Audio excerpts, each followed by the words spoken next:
What's happening, you guys? Veggie here. So I've just finished week 13 on my fat loss phase at 71.5 kilograms. Now, last week I measured up to be 72 kilos. So that means in total, I've only lost half a kilo in the last week. And that's at the lower end of the range I try to lose, every week is about half to 1 kilo. So yeah, I've got 1.5 kilos to lose in about 2 weeks. Now, I'm hoping that's achievable. I'm hoping I hit 70 kilos. And then we can kind of see where it goes on from there. From the looks of things, I'm thinking of staying away from competing. It's something I might look into, but I don't think I will. I think I'll go straight back into reverse dieting, which is slowly incrementing my calories back to a caloric surplus. That's what I think I'm going to be doing. But I'm still going to be looking at competitions and really seeing if it's worthwhile me even deciding to participate, if I think I'm going to place, right?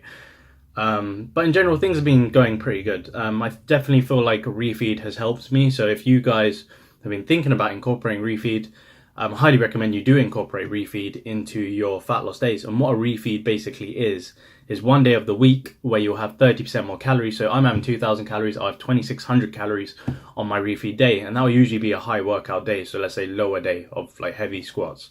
That's typically when I'd have my Refeed day. So in general, I highly recommend you do that. Something I really want to address in this video is other things I use for fat loss, such as green teas and coffees. So green teas are definitely a great detox. I find myself feeling a lot more lighter and a lot more leaner, especially when I've had a few cups of green tea during the day. It's something I've only started to incorporate very recently. Something I might be having more and more of in the upcoming weeks to really peak on that fat loss. But it's something I really recommend too. So try out green tea, a few cups. I don't think it's really detrimental to health in any way. I think it's a brilliant thing to be having in your diet. Caffeine, on the other hand, and coffee is a different story. So most people who gym usually do have some kind of caffeine dependency. A lot of the gym bros will be having a pre-workout before their workout. And I highly kind of advocate against that. Now, my principle on pre-workout is usually I just have caffeine. I just have coffee. I don't have the other kind of stimulants that are mixed in with caffeine. And the second thing I want to address in this video is if you have caffeine during the day, so if you're a very 9 to 5 kind of guy like I am, and you have, let's say, 4 cups of coffee during the day, and you have a cup of coffee or a pre-workout supplement before your workout, you're not really going to feel as much of a kick of that caffeine before your workout. You're not going to feel very energized. In fact, I wouldn't be surprised if your energy levels dropped after you've had that caffeine before your workout. So what I'd highly recommend is really don't have a dependency on caffeine in general. So if you're going to have a pre-workout supplement, which I don't recommend at all, like I said, I'd have a cup of coffee. Try and stay away from it during the day and try to stay away from the whole cycle and habit of having caffeine, because it becomes a drug dependency. And when you try and go away from caffeine, you usually have some kind of withdrawal symptom. What I've understood so far, I'm talking about the experience with other people who have caffeine on a daily basis, they'll have withdrawal symptoms like headaches, they'll feel dehydrated, they'll feel like they don't have energy flowing, they'll feel very tired as soon as they're off cycle.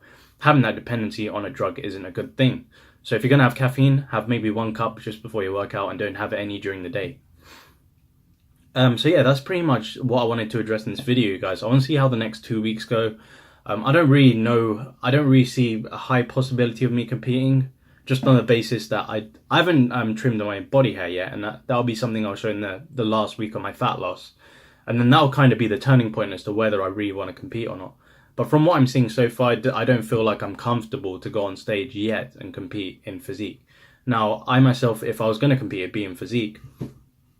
And I definitely have to look, have a really good physique. And if I feel comfortable and confident that I can present that on stage and shred up even more, because at the moment, I think as soon as I finish this fat loss phase, I'm going to be at about, let's be realistic, about 10 to 12% body fat at 70 kilograms, right?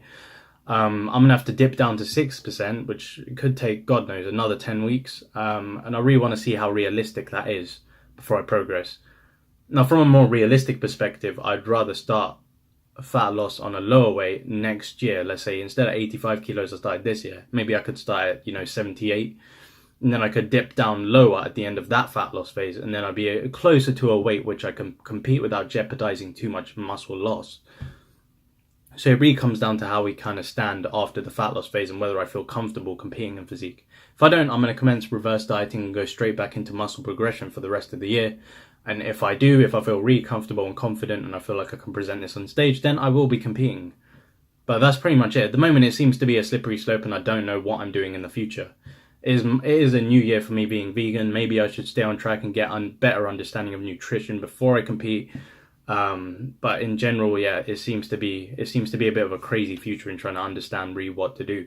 And gaining that understanding is something that's going to be happening in the next few weeks. Anyway, you guys, instead of waffling on and on, I'll see you in that next video, where hopefully I'm leaner, hopefully I'm coming up to the end of my fat loss phase, and we'll really see how the results progress. I'm hoping for some posing pictures at the end of my fat loss phase to show you guys what kind of physique I've worked up.